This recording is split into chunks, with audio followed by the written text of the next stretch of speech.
My name is Alec MacEachern. I'm the head of AI Uturn Data Solutions. We are a AWS partner, SI consulting partner, and we are focusing today on scaling enterprise agents with enterprise data. So we're going to go over a few topics today. A lot of this is going to be high level because agentic frameworks, agentic architecture, agents in general are still a pretty novel concept. A lot of the innovations have yet to really become production ready. There's a few topics that I'm going to go over today that are, 2 months old, 2 weeks old.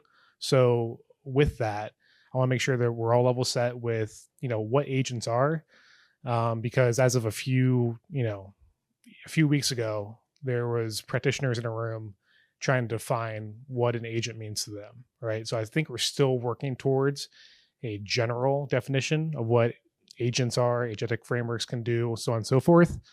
But I think we've come to some common agreement that agents are autonomous entities, right? They are there to help do work that no one wants to do or can be done autonomously.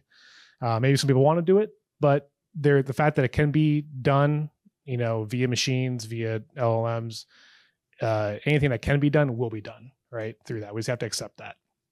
So how do we do it autonomously where we can remove as much of the human interactions with these LLMs as possible? That's where agentic frameworks come in. So autonomous entities that are a software package powered by LLMs that can, work inside an environment that gives them state.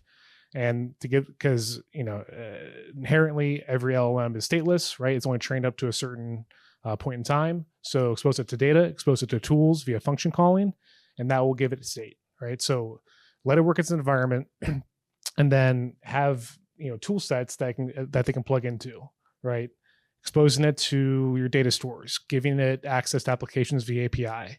These are hard problems that were they're very hard to solve 6 months ago before agentic frameworks really started to take off, right? So now we're here talking about, different types of agent systems, right? Hierarchical, supervisors. You have one master LLM and then worker LLMs below it, right? There's no clear answer to how and why an agentic system should work. You can do custom tools like a linear function, right? Where you have, agents doing QA testing, for each other, right? So you can set up agents however you want. Certain frameworks support certain types of structures. So just, let that be known. But why agents? It might seem, agents might seem complex, but they are there to help reduce complexity, right? So we had issues a lot of times with the advent of generative AI. A lot of customers and big projects at very large enterprises, going to a single LLM and overstuffing a prompt, saying we want you to be our HR. You wouldn't mix your HR chatbot with an external chatbot, but they were trying to stuff multiple use cases into a single prompt, and that there's ways you can clever ways you can prompt engineer that to work, but that in itself creates complexity, right? So to do this better, break up prompts, break up knowledge stores, break up function calls into agents, and let them be specialists, right? So I love the example that is given a lot of times that you wouldn't go see a general practitioner if you had a heart issue, right? You might have to go there to get a prior authorization, but then you have to go to the cardiologist to actually figure out what's going on with you. Same way for agents, right? You don't want to just throw everything at a single LLM. Let's break it up into smaller LLMs that can do multiple tasks faster in parallel and sequentially.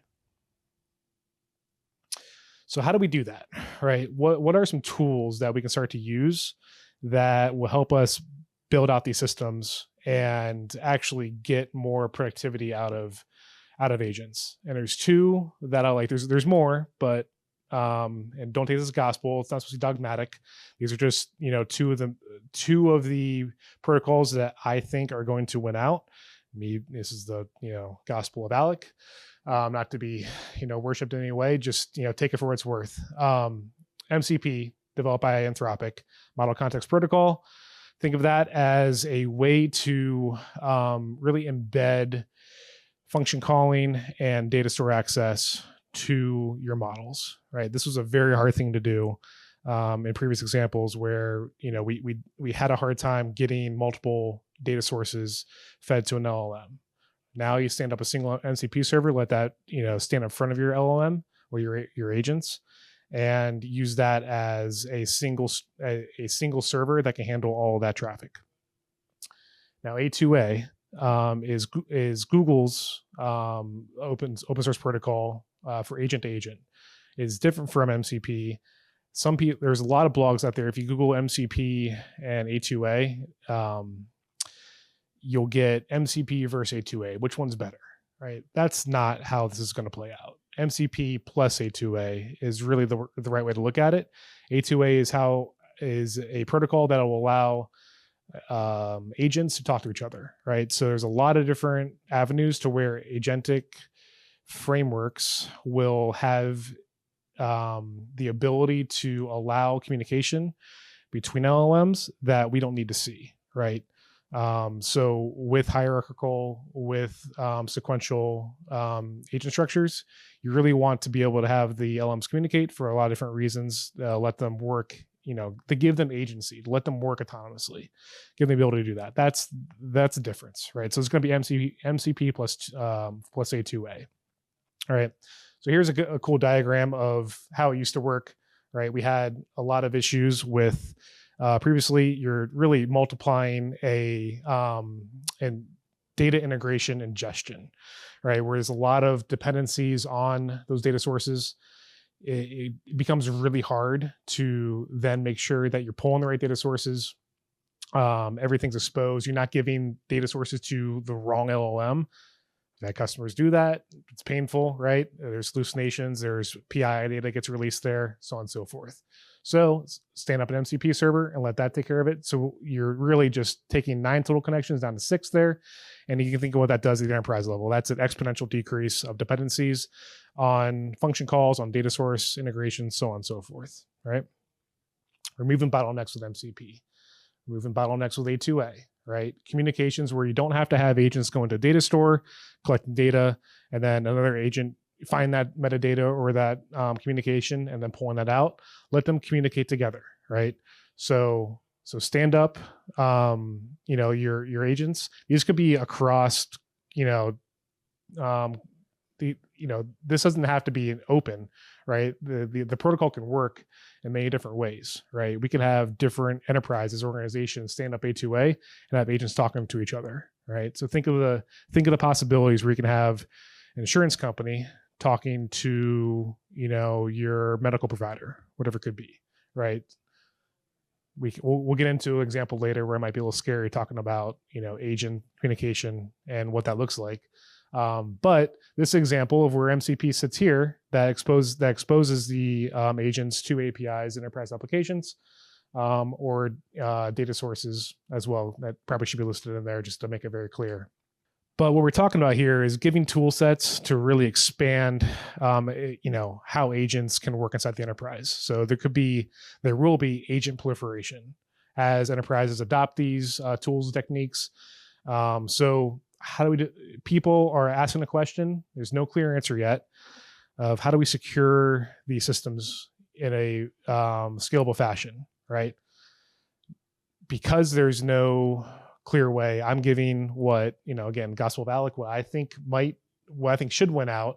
OWASP, the Open Worldwide Application Security nonprofit, has put out, again, this is like 3 weeks old. So we're talking, these are very novel concepts. They put out the agent name service, ANS. Think of it like DNS for agents, right? So being able to have a registry of secured agents that we can trust, identify, and exposing them, and having that and using that registry in your enterprise, so that because there's going to be marketplace agents, right? How do we know what to trust, right? We can't just bring in agents and think that they won't, go and especially if it's a third-party model that might have offshore, it might live offshore for data processing, right? There's a lot of PAI, PHI, data enterprise security factors that come in play there. But here's an example of what ANS can do. It basically acts like a your core infrastructure for communication, right? So it can serve as a foundational identity management information system to make sure that you're talking to an agent that has been registered and has been vetted by this process, right? So this is one avenue. I'm sure there'll be many, but there'll eventually be one or two standards that get applied here, and ANS might be a part of it, right? So we're at a community day. This is a community effort, right? So with the I truly believe that open source technologies could be a very secure way to do things, and ANS is I think a clear winner right now for what they're doing with agentic services. So now we talked about different tool sets that are available for agents. Talked about ways that we can expose them to enterprise data applications, but how do we manage these, right, and securely? How do we manage these at a level to where we have agent delegation, we have orchestration tool sets that can do these? This is where it gets very difficult, because we're talking about managing multiple LLMs. Managing a single LLM can be difficult, enterprise setting. So how do we do that? So there's different ways. There's ways to do it low code and pro code. And I would be aware of any no code tools out there, but they're out there. So we're going to look at open source and some native AWS functionality that exists today. I'll be very honest that I think Amazon has a little bit ways to go before they can really claim to be an agentic first organization. But we'll get into that a little bit later. So one of the more popular ones out there that existed before agentic architectures were really a thing is LangChain. It was just an orchestration layer that chained tools together for LLMs, and natively as agents became more widely adopted, they developed LangGraph, which is their agentic component that allows for a lot of ability to add multiple agentic chains together, expose them to tooling and enterprise data within their systems. They offer, so the integrations, they have a lot of MCP integrations that are already published. LangChain and plus LangGraph are great. You can also, those are free open source tools. I'm not here to plug LangChain by any means. There's other things like Llama Index, Semantic Kernel that I'll get into as well. But they do have commercial offerings for another novel idea of moving from machine learning operations to GenAI operations, right? How do we manage these GenAI models, make sure that they are getting evaluated while they are in flight, making sure they're not drifting away from their answers, making sure they're not hallucinating, right? There's ways that we need to do that, just like we did with machine learning pipelines before the advent of generative AI. But those are paid for services, right? So they have to make money somehow. Another one that I'm former Microsoft that I like, so I'm a little biased here, is Semantic Kernel. It is an open source tool. It's managed and released by Microsoft, but it does have Bedrock integrations, right? So this is great for any sort of .NET development. Anyone that likes to play with TypeScript, also supports Python, of course. But there's a lot of native integrations with the Azure toolset. But so if you have Microsoft Shop, or if you have Microsoft customers that are really heavily in there, but you want to leverage Bedrock, Semantic Kernel is a great tool set that can manage agents at scale, right? It leverages a research tool within Microsoft called AutoGen.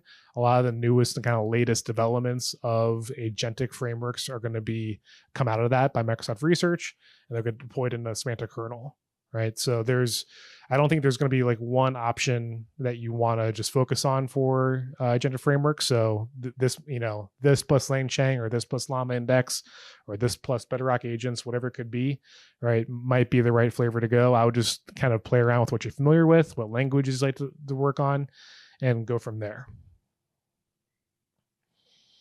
All right.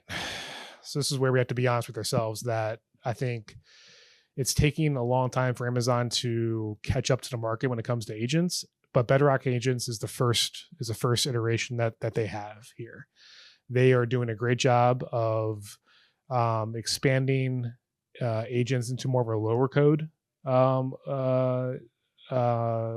availability, right? So you don't have to be a professional developer to develop agents with Bedrock Agents. You can, with natural language, with a little bit of ability to access knowledge base and upload those into S3 and through OpenSearch and create a vector store, you can create your own agentic platform, but only up to 10 agents right now in a supervisory fashion, right? So they've got to really broadly support a lot of the other structures of agents, but they're getting there, right? So I think Amazon is very much playing the long race when it comes to generative AI, and their strategy with agents is no different. So I personally like this tool. They are still working on the MCP integrations a little bit. But what they do a good job of is breaking it down to where under the hood, it's really just Lambda functions automating all of this, right? So you use Lambda as, it really is effectively just an action group that you can see how the model is working. It'll have a chain of thought process to give it easier ways for explainability or tracing how an agent is making decisions that it does, which is much needed in the healthcare space, legal space, so on and so forth, right?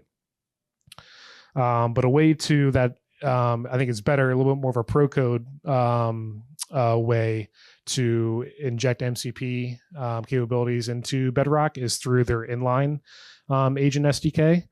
That is there to really help streamline how do you expose Bedrock to some of these third-party applications or some of your native AWS services and data sources that might exist. And keep up with the theme of talking about things that just came out. AWS Strands is their open source, is AWS's first open source tooling around agentic frameworks. I think it was like May 16th, the blog came out where they discussed Strands. I need to figure out how to get ahead of that and understand where we can beta test this, but it's an interesting tool that takes a novel approach of looking at the loop structure, which is really just finding out how to do model invocations between an agent and the model, right? To then close the loop with results that get executed by a certain tool, right? So it's effectively a multi-loop structure that gets fed in via prompt, and then it's behind the scenes return a response back to the user, right? So it is a different concept from the other tool sets that exist. Haven't got a chance to play around with it too much because again, it just got announced and released, and I would not throw this in any sort of production system yet, of course. But with these new novel concepts come possible new innovations that you can do with agents. They might become more performant with this loop structure. So I want to make sure I brought it up today because we're talking about agentic frameworks, and I didn't want to leave that out because we are very much an Amazon Community Day. Uturn's an Amazon only partner. We're here to help promote what we can do with these new novel systems. So let's talk about use cases, right? There are a lot of thoughts and ideas about what agents can do, maybe about what agents shouldn't do as well. And I think sometimes we border the line of automating things that may seem like we are giving away too much of our own agency as humans. But some of this stuff is really just manual work that I think is ripe for automation that could speed things up for us. One of the systems is prior authorization. Look at this chart. You can't even read this, right? It's just a bunch of dots or lines and boxes no one can read, right? So let me exit out of this for a second. So for those that don't work in the prior authorization space or healthcare space, or maybe you're a patient that has to have a special prescription or x-rays or what have you, a lot of times you have to go through what's called prior authorization to get, let me zoom in a little bit more here. You might have had to have a prior authorization go through to where you work with your provider that has to go to insurance and say, hey, Alec has to take some special medication for this. We are unclear if you provide coverage. You need to go and tell us if he is, if it's going to be covered by you, or, what's the out-of-pocket expenses that we can expect here. This process takes 2 to 3 weeks, right? Where I worked before, that we spent a lot of time with providers and payers trying to solve both ends of this, right? Because the payers have a lot of, the insurance companies have a very manual process where a lot of documents exchange hands, and that's where the bottleneck really exists, right? But the providers as well have to collect data. They have to, look at certain documentation. They have to then go to insurance. They have to have an insurance professional that's paid by them to go look at it and make sure that they are invoking the right insurance codes and everything else, right? So there's a lot of manual steps along this process, including medical coding, which we can also automate via agents. But that's a different story, different use case. So let's talk about how we can do this by developing agents, right? And so instead of having a human that looks at medical documentation that includes your, electronic healthcare records, and includes a lot of your PHI data, let's automate that in a secure fashion to an agent, right? That extracts that from the EHR, gives a context from documentation from your recent visit with your medical provider, and then works through all the systems there, hands that to an insurance intelligence agent. This is the agent that knows the insurance plans inside and out, that can then go and write a summary and says, here's why this person needs this prescription, needs, this procedure, what have you, right? Go through the approval step, or go through what we think might be the, a checks and balances of, we'll just get approved based on maybe historical context. If not, then let's invoke another, clinical decision support agent where we can say, okay, maybe we're not here yet. We need to go back to the drawing board, maybe go back to the patient, go back to the provider, and talk a little bit more, and try to figure out alternative treatments, what have you, just to try to expedite, the decision-making process. If maybe we do have a chance to get it approved, if it passes, this is a sequential agentic system. We want agents talking to each other in this fashion. Hand all the data we have over to the submission agent, right? And then from there, submit the prior auth. So this is the handoff where it goes over to the insurance company. And then it's where an insurance company probably has their own agents. So now we're talking about, you have an LLM generated prior authorization form that's going to talk to another LLM, right? From different companies. So this is where, we need to make sure we have human in the loop capabilities in this. This is not proprietary by any means, but I'm not showing where human in the loop or where frameworks exist, where MCP sits, where A2A may sit. I just want to show the workflow to get the idea sparking of what we can do with a use case like this. But again, this is LLMs talking to LLMs about if you're getting coverage for your healthcare, and this is happening today. I promise you. So it goes to an appeal specialist, and then that goes through the whole process. Right now, this is where it takes weeks sometimes. This is the bottleneck right here at the insurance companies. We could speed this up into a matter of minutes for decision-making criteria to then get in front of a human reviewer that can then have all the context provided by the agents to then review and actually hit the yes or no button, right? Now then, if there's an appeal needed, we go through an appeals process that will be an agentic appeal from there. But what also is nice is that we're going to need to have communication through this, because even though we're trying to expedite a 3-month process sometimes at the very worst into minutes or days or weeks, we still want to be able to communicate with the patient and with the provider. So there's ways that we can use agentic systems to make sure there's automated messages going out, and so on and so forth, right? So that's a long-winded example of agentic operations that's happening today. And there's a lot of different other use cases that we can that we see happening. And I'm at time, but here's another example of just food for thought of what a agentic system within Bedrock can look like if you are taking the idea of using an action group within Bedrock agents that can do decision making across, let's look at stocks, look at bonds, look at markets, and what are the pricing optimization points that you want to have for striking a decision making process for a real time market analysis tool. And it's basically the end of my talk today. Thanks for bearing with me through some thoughts and new concepts around here. I'll be in the back if you have any questions. Happy to chat more. Thanks.